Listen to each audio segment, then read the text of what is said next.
Welcome to another episode of Writers and Fighters, a podcast. This is episode 14. I'm your host, AJ Ortega. Make sure to tune in every week and subscribe on your favorite podcast app. This week I interview professional MMA fighter Dalton Rosta. He's currently fighting for Bellator in the middleweight division, and he's undefeated at 4-0 as a pro. He's booked on the prelims for Bellator 256 on April 9th, which features several good fights, and you can stream that through Showtime's service. As far as the fights on there's going to be Kat Zingano, Liz Carmouche, in different fights. They're in different weight divisions. And then the headliner is Ryan Bader versus Lyoto Machida. It's a really good card, and he's booked there on the prelims. And I reached out to him a few weeks ago when I noticed that we followed each other on Instagram. And he was super cool about scheduling the talk, as he's quite busy training with American Top Team. In fact, I caught up with him right after a practice. Like, the guy was still sweating, and we were able to knock out a quick interview ahead of his fight against Tony Johnson, again on the 9th of April. Before that interview segment, I want to talk about UFC 260. The big news was that Francis Ngannou defeated Stipe Miocic for the heavyweight championship. When they fought a couple years ago, Ngannou's power was neutralized with Stipe's wrestling. But this time, Ngannou had great wrestling defense and great patience. The power and speed were just as good or better than before, too. And so this all leads up to a series of moments where Stipe's hurt, but still in the fight a couple times until Ngannou lays him out in the second round. I love Stipe and admire that he's a firefighter in Cleveland still. It's a great story. But Ngannou has a great story too.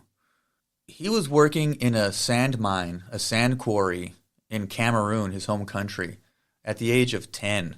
And, just poverty and that kind of a struggle. He eventually grows up to immigrate to France, but the journey is like super intense, like reminiscent of border crossing stories from here. But this is in Africa, and he's walking, for ages in extreme conditions for a chance at better opportunities. He eventually gets to Spain and actually goes to jail for a couple of months for not having papers to cross the border there. But he eventually gets to France and starts training in boxing, then transitions to MMA, moves to the States, enters the UFC in 2015, and now he's a champion of the heavyweight division. And with him being from Cameroon, this is the first African heavyweight champion. Additionally, with Kamaru Usman and Israel Adesanya both being Nigerian, this is the first time there have been 3 world champions from Africa in the UFC.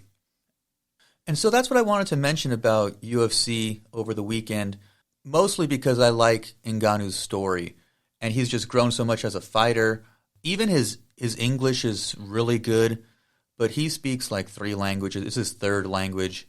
He speaks his native language of Djemba in Cameroon, speaks French, and then English. Once he joined the UFC, he started learning English. So in 6 years, his English is really good. And so, I just admire him a lot, and I think he's going to be a good spokesperson for the UFC and a good, face of the division for now. Also, just really quick shout out to Miranda Maverick, who was also on that main card, winning a unanimous decision against Jillian Robertson. And Miranda Maverick is getting her PhD in industrial psychology, and she even taught 2 seminars during her weight cut, the Thursday before the fights. So I hope we get to see Dr. Maverick in the title picture down the road. All right, y'all. Thanks for listening to this week's show. Here's the interview I recorded with undefeated Bellator middleweight Dalton Rosta. All right, and I am sitting here with Dalton Rosta, professional MMA fighter from Bellator, fighting at middleweight right now on an undefeated streak of 4 fights in a row. Dalton, how you doing, man? I'm good. How are you? Hanging in there, man. I appreciate you doing this. I'm kind of curious, about I really want to talk about your fight coming up next month, but I'm real curious about the journey from being a collegiate wrestler and maybe even before that, and then going into your amateur MMA career doing quite well, and then the Bellator deal. So before you got into even college wrestling, were you a sports guy before? Yeah, I mean, I've done sports my entire life. I wrestled from whenever I was a little kid, probably started at the age of 6. Got out of it for a little bit, and then about 10 years old, 11 years old, I started boxing, doing jiu-jitsu again a little bit, and we got back into wrestling. So my high school career was kind of all football and wrestling. Then I went on to wrestle in college first year, then played football a year after that, got hurt, and got back into MMA. As you said, I made the transition over to MMA. Okay, okay. And so when you were in college, did you do more of the football stuff or more of the wrestling?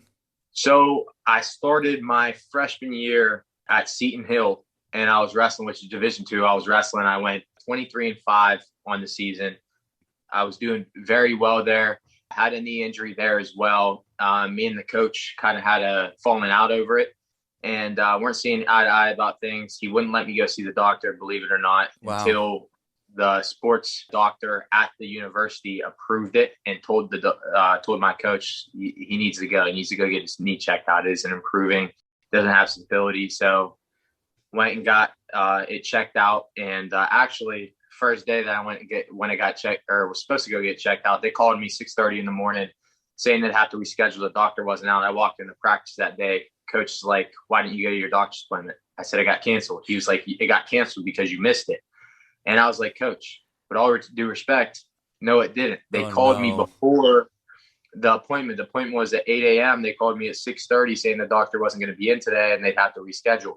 I said, "Can I please go get my phone and I can show you the timestamp on it and let you listen to the message?" He yelled at me. He told me to go get it. I went and got my phone out of the locker room because we weren't allowed it in the wrestling room. Came back up, showed him the message, showed him the timestamp.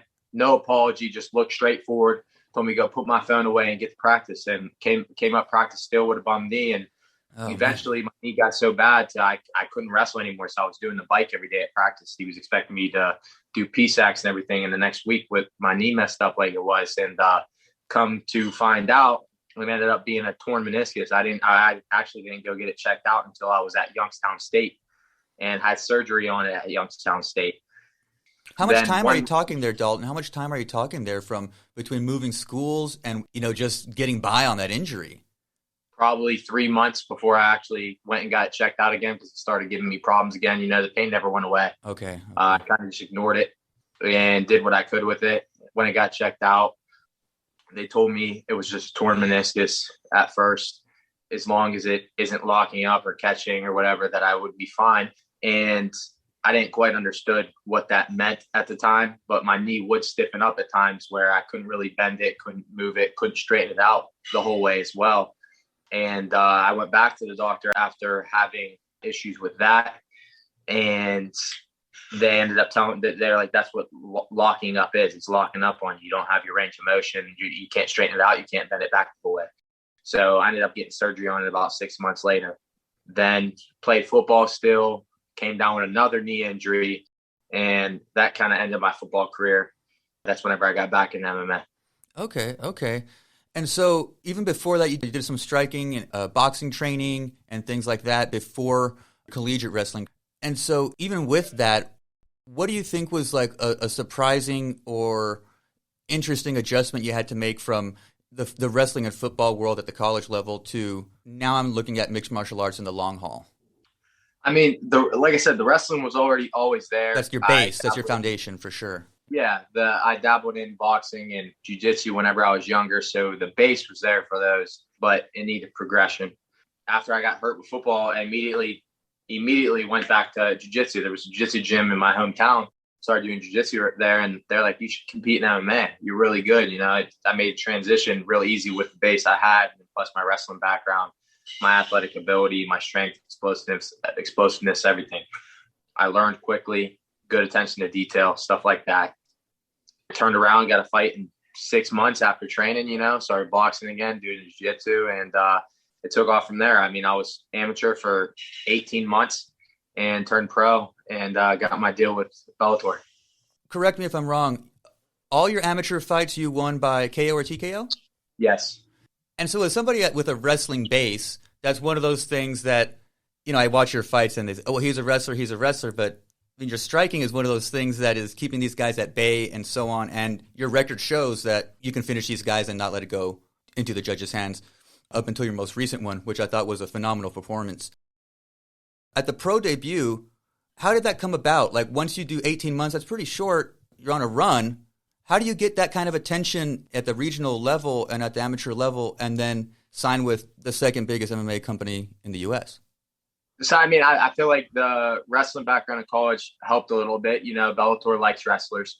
And then on top of that, I mean, what probably got their attention was how I was doing MMA. And then they look into me and they're like, oh, well, he has collegiate wrestling experience. And then he's also 7-0 in boxing with all knockouts and TKOs and that as well. Great. He can box. The dude can wrestle. He has NCAA level wrestling. This is a legit guy. He's finishing all of his amateur fights 7-0 against really good fighters. You look at the fighters' records, they're good. They're legit. They're not cans. One of them recently, Cody Brundage, just fought on a contender series. He's now 6-1 as a professional fighter. Many of my other opponents went professional after that. A few of them, 2-3 of them were undefeated whenever I fought them, and I'm finishing everybody, So it caught the attention, all of that in a sum I feel like helped out. And I actually got the call from Rich Chow before my fight with Cody Brundage, my very last amateur fight. I still took the fight, even though it might have jeopardized some things if I would have lost, but I'm all about taking risks. So I took the fight right after the fight. Then I signed with Bellator and got my pro debut in March and fought Cody Vital in March, finished him in the first round. Yeah, I saw that. I took a minute out of my day to watch that fight, man, because it was like a minute and 5 seconds or whatever. Really strong debut, strong debut. Your debut also, and your first 3 pro fights were light heavy, 205?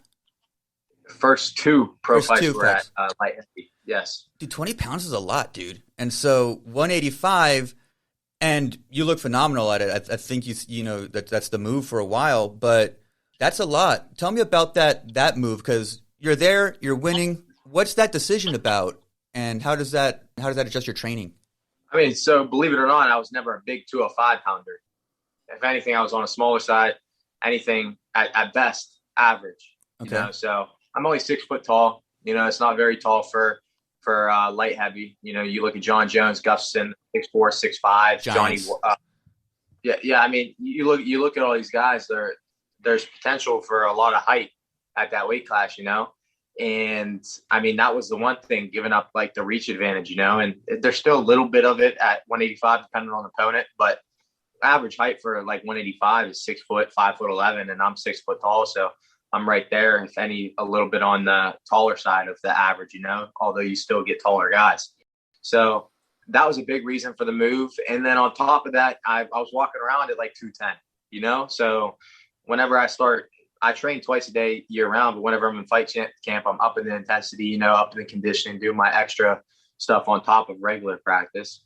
The weight just kind of comes off itself, especially whenever you start eating right. And I'm walking into fight week, a couple pounds under. Oh, wow. So another big thing too. So if I'm fighting, once I get up to the higher guys in the division, these guys are going to be on fight day 220, 225. Right. So I'm also going to be giving up 20 pounds in weight as well. Yeah, that's one of the weirdest gaps there in the weight classes, right? That because you get lower, 125, 135, and so on. That's only 10-pound difference. And here, there's no weight class in between them, so you got to make that hard call and ultimately sacrifice something. But yeah, I think you look phenomenal at middleweight, especially given the control you were still able to sustain in that last fight with Guerter. I think you used whatever size you do bring to the table phenomenally. I thought it was really, really good and impressive. Yeah, I mean that's a prime example right there. Ty Guerter was maybe like a half inch taller than me, just tiny bit taller than me, But that's prime example right there. Like he might be on the taller end of the weight class, and he's only a little bit taller than me. My next opponent, Tony Johnson, is 6'2", so he got 2 inches on me. But that's not that much of a difference. That I don't think that's a deal breaker right there. But if I'm fighting somebody that's 6'5", that creates a little bit of problems. So I mean, there are those guys at 185, but they're few and far between. At 205, like I said, it's more prevalent.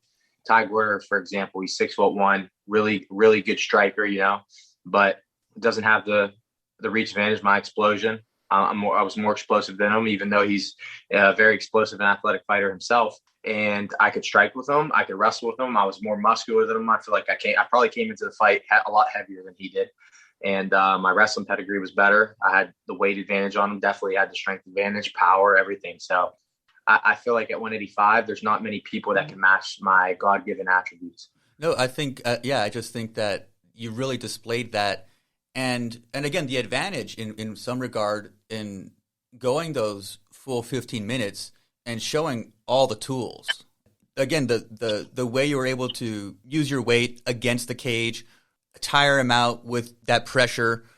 Again, that's one of those things that is part of the game. I know I think I read or heard that you're like, my goal is always to finish the job and not let the judges have a say in the game, right? And you said a really brilliant thing that you never want the judges or the referees involved. You never want them to be some sort of a deciding factor. And you go there and you still do it decisively. Like there's no question, right? And so I think that's a good philosophy, but even in that case, it was a landslide. Yeah, I mean, I beat them all 3 rounds, 30-27 unanimous decision.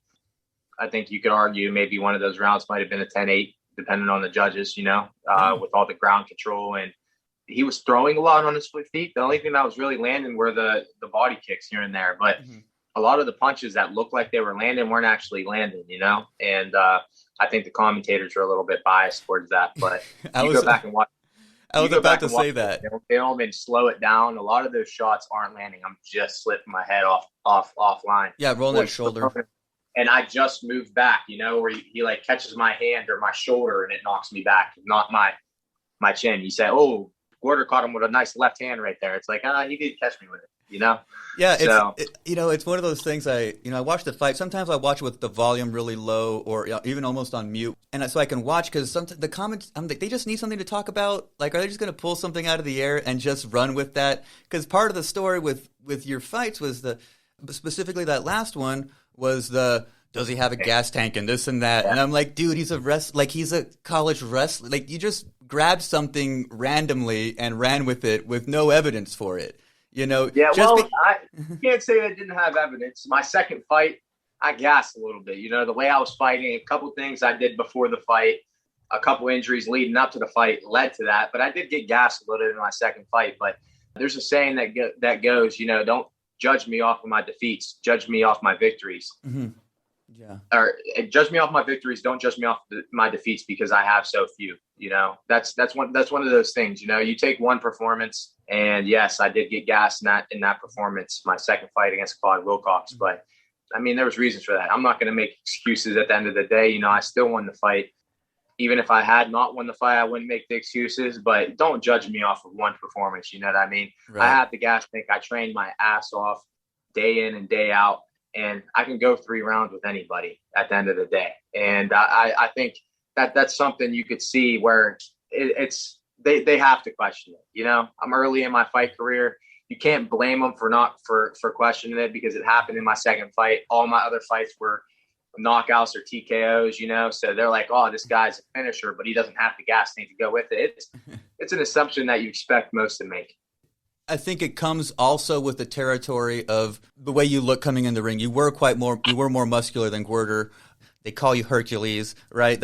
And so that using that muscle, it uses oxygen. That's just physics at a certain point, right? More muscular guys have to have more wind and train for that, Yes, the more muscle you have, the harder your beat, or the harder your heart has to beat to pump blood and oxygen into all your muscles. So your resting heart rate has to be lower than your counterpart who's not as muscular as you because they're not carrying as much lean body mass.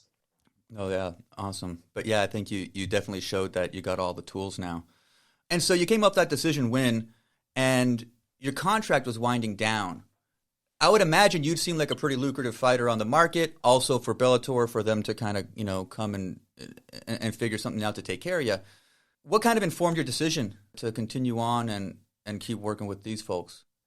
So Bellator is not a bad company to fight for. Obviously, it's one of the big, one of the big three. Big three being UFC, Bellator, and ONE FC. My thing is, I felt like I wasn't being respected enough. My fights weren't being pushed. I wasn't being marketed. My fight would fly under the radar. Nobody would find out I was fighting until the week of the fight. And these aren't last minute fights. Some of them might have been my fight against Mark Gardner. I take that back. It was like 2 week notice less. Okay. So that one's understandable. But my one against Cody Vital, my one against Claude Wilcox, even though he was a late replacement, my original opponent, they didn't announce our fight until way later. Same thing with Ty Gorda. They didn't announce fights the week up. We ended up being on the main card, but we were late on the prelims scheduled originally anyways. And Ty Gorda is a very good fighter, very good striker. I'm one of their prospects as well. I'm a very good fighter. I'm undefeated. You figured they'd want to promote both of us, Mm-hmm.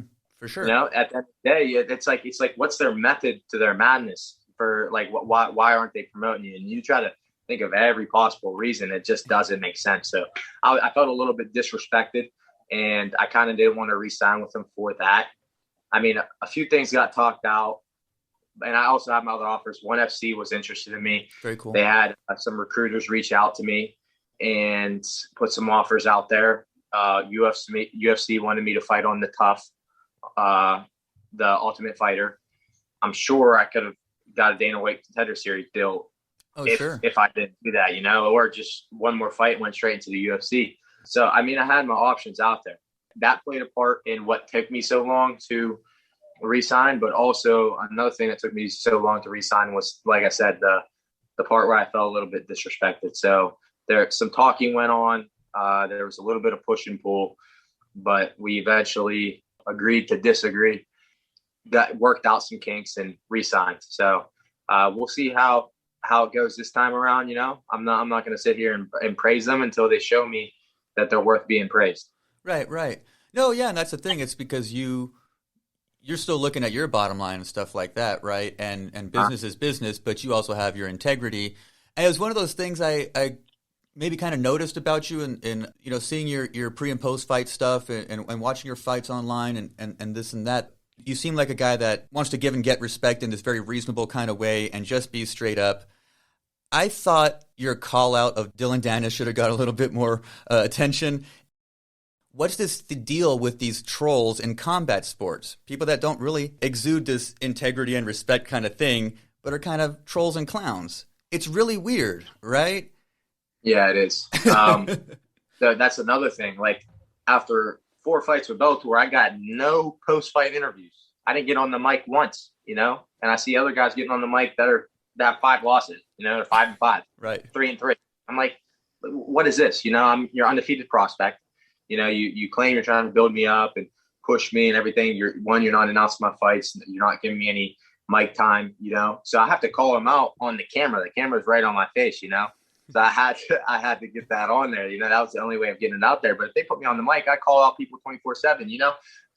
A lot of these guys, when they get asked, Big John McCarthy would get on the mic. Well, what's next for you? What do you? And the same thing with post-fight interviews with the press after. What's next for you? Who do you want to fight? Who's a name that pops out to you? Everybody's like, I don't know. I just want to fight, and I'll have to go and look. It's because they're scared. Right. They don't know what their next move is. They don't know who they're ready for. They don't know what they want to do. And they don't want to say the wrong thing, the fight get lined up, and then it'd be bad for their career. Me, I go into each fight with a plan.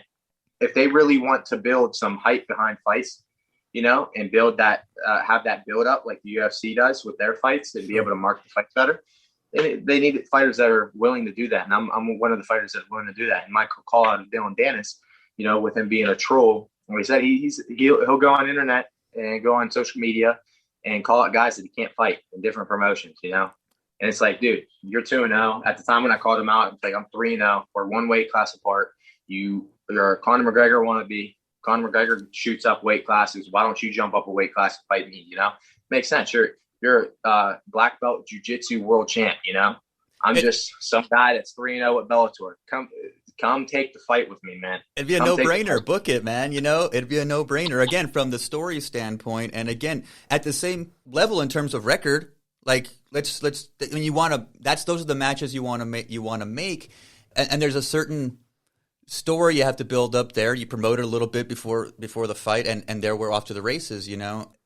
There's this, how do I get attention, but not really have any risk involved because that guy is in a different promotion, in a different sport. Now we're getting into shit like that, and it's like, what are we doing? Yeah, so his thing is he got famous off of Conor McGregor, obviously. Yeah, just for being one of his cronies. Yeah, and freaking then the whole Khabib thing, when Khabib jumped in the crowd, and then they're like, oh, he jumped at Dylan Dennis. Everybody's like, oh, who's Dylan Dennis? Looks him up. So he got a little bit of clout, gained a little bit of popularity from this stuff, and now he has just big enough following to where he can start trolling other fighters, and they'll actually respond back because there's going to be a lot of people tuning into this, and a lot of people seeing Dylan Dennis say this, and everybody wants to see what the response is. So he has just enough following to where he's getting a response back, even though every fighter that's responded to him is like, dude, this dude's 2-0. This dude, yeah, he's good at jiu-jitsu, but he's not a fighter. You see the way this dude boxes on his Instagram. He posts videos of him landing 2 punches, and like his footwork looks awful. And it's like they're highlights. It'll be like a minute highlight of him training. And I'm like, that's your highlight, and that's the best thing that you can post for a minute worth of training? There is something wrong. That is totally garbage, And at the end of the day, like, the dude's gonna go in there. I can't wait until, whether it be me or somebody. There's a lot of killers at 170. This dude's gonna have a rough path. 170 might be one of the toughest weight classes in all of Bellator and all of MMA. Period. No, yeah, yeah. And again, he's gonna be in there with the Sharks in no time. Yeah, he's gonna be in there. You got freaking Yaroslav Amazov, you have freaking Joey Davis, you got Ed Ruth. There's so many killers at 170, There's like this dude, Jason Jackson. You can go on and on. Like, that's a tough weight class, and this dude's gonna have his hands full no matter who he fights. No, yeah, it's really, he gets the attention he has with such a meager kind of career so far. Where do you go from here? Where do you go from here? You're talking all this shit. No matter what fight you take from here on out, yeah, if they give you another rental fighter, cool, you're going to beat them. But as soon as you start fighting with guys on the roster, what is your answer? You look across the roster, it's like, who do you choose? Because when you look at 170, no matter what, you have a rough path. For sure. And so after your last win, next thing coming up for you is fighting at Bellator 256. That's going to be in April 9th. That's on the same card as Bader and the Dragon, Lyoto Machida. That's a pretty cool card to be a part of, man. I mean, yes. So tell me, what's your goal for that fight against Tony Johnson? I mean, my goal is to go in there and get the win, get the finish. I see multiple ways. I can knock him out on the feet. I can take him down and submit him. I can take him down to TKO. I can beat him by decision. I could beat him anywhere, But the goal is to go in there and get the finish. And depending on what he gives me, I'm going to get the finish at the end of the day, but depending on what he gives me, it's going to be the fashion in which I finish it. He could be coming out there with that stupid check hook that he always started. He always wings, Sure. Turns his head like this, wings back. He doesn't have his eye on the target. He's going to get countered. I catch him with the right punch. I'm patient. I wait for my shot. Catch him with the right shot. He's going down. I have a lot of power. He knocked people out too, but I have a lot of power too, man. So if you come in and you're dropping your hands and you're throwing stuff where you can be countered and you're not moving your feet, it's going to be a short night for him that way. And if he's coming in just being stupid, being aggressive, and just leaving his legs wide open, he's going to get taken down, and when we get taken down, I mean, I love ground and pound. I love going for the finish with ground and pound. I love doing damage. I see me finishing him like that if he goes to the ground, but beware of a submission. I think it'll be a good fight for you because he's one of these guys that is seasoned.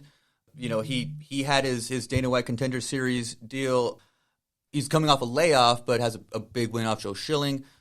But again, you coming off a 4-fight, I mean, you have more momentum going into it, is what I'm saying. He's has some age on you and stuff like that. But the groundwork that you showed in your last fight, just the ability to control the body, also the ability to transition so quickly from different positions of control, I thought was people don't know how to deal with that. I think there's trouble with that in the last fight, your last opponent. Yeah, I'm looking forward to it, man. I think it's a big opportunity for you. I think it's going to go well.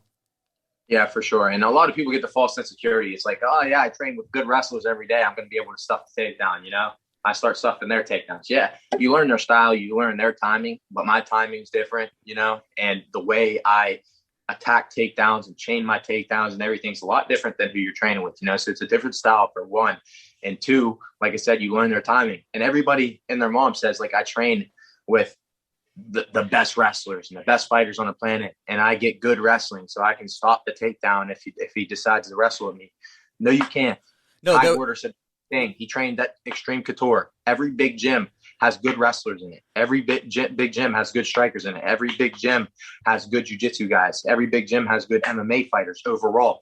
The key is being a good MMA fighter, not a good boxer, not a good kickboxer, not a good wrestler, being a good MMA fighter. And if you look at me and you look at him, I'm the better MMA fighter all around. And like I said, he could have whatever partner he wants. Obviously, Daniel Cormier is a better wrestler than me in a wrestling match. Sure. But this isn't a wrestling match, There's strikes involved.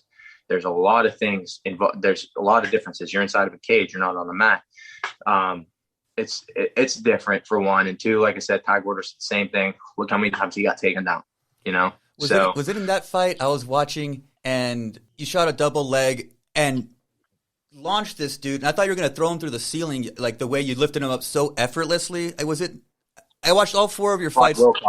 There was a second fight, yeah, and he was a big boy too. He was a big boy. And that's because I shot from the open, and we hit the cage, and the cage stopped him. So the cage isn't a safe place for fighters too. They think it is, It wasn't safe for Ty Gorder either. That's where I scored all my takedowns against the cage, So I prefer wrestling in the open, but if it gets to the cage, I'm happy to be there too.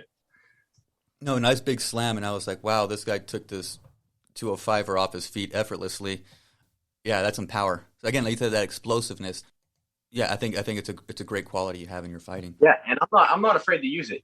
I'd rather use it and get the takedown for sure right away. Use a little bit of extra power, be tired, be winded for 5-10 seconds. Till I gain it back, till I get my wind again. Sure. Then shoot 3 takedowns. Try to be technically correct. Run a pipe. Switch to a double. Lift the leg where he has good balance, and somebody taller like Tony Johnson, where if I'm going to be lifting his leg up and try to trip him, he'll be able to defend that a lot better. I'm not going to waste my time doing that stuff if it's not there. If it's there, sure, I'll take it. But if I'm struggling with it, I miss a takedown once by trying to do that stuff, I'm not going to go back to it, miss it 3-4 times, because that takes more energy to shoot 3 times than not get it. Oh, for sure.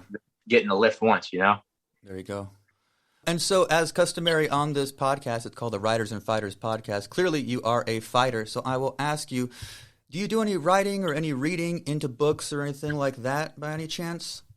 No, I do not. Like I said, if I do anything, I'll listen to podcasts. I listen to authors. A lot of their podcasts, they talk about stuff that they put in their books. But sure. Whenever it comes to sitting down and reading a book, I have I don't know if I have ADD or ADHD.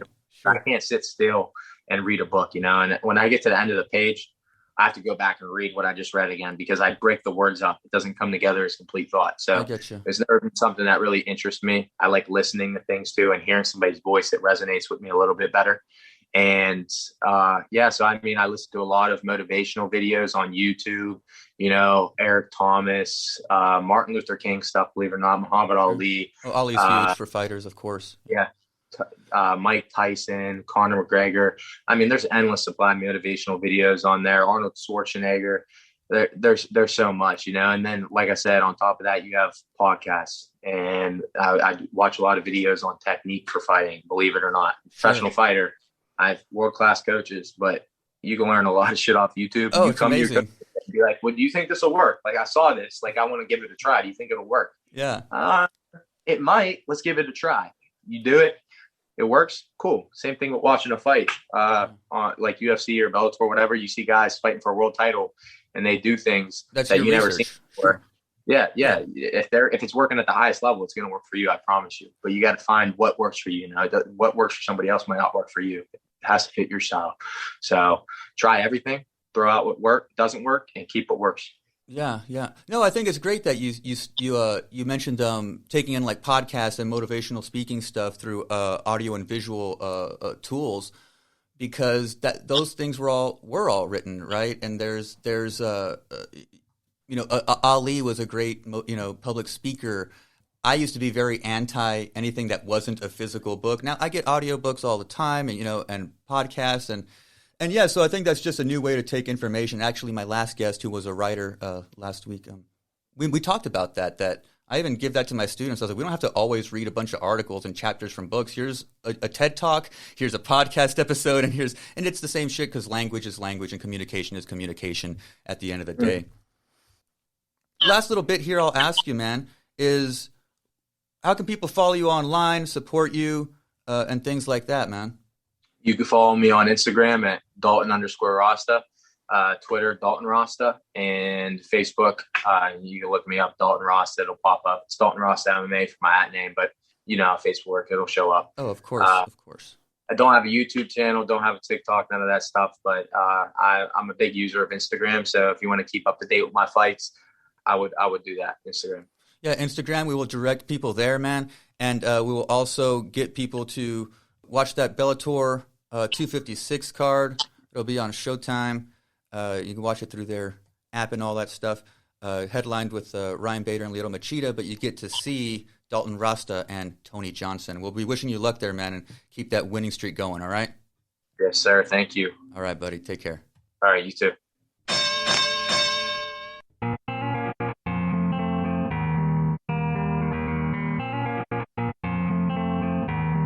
All right, y'all. Thanks for listening to that interview with Dalton Rosta, undefeated Bellator middleweight. He's fighting on April 9th at Bellator 256. He's fighting on April 9th, Bellator 256. You can get that on the Showtime streaming app. They don't sponsor me, but you should get it. You get boxing as well, and some series and movies. If you want to follow Dalton, you heard the man, Instagram, at Dalton_Rosta.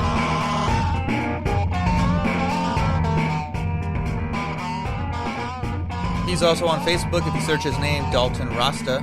Dalton Rosta MMA is a little tag. He's on Twitter as well, at Dalton Rosta. As far as us, you want to follow the podcast, RidersandFighters.com has all of our social media links. There's also an episode guide there as well if you want to look through the back catalog of stuff.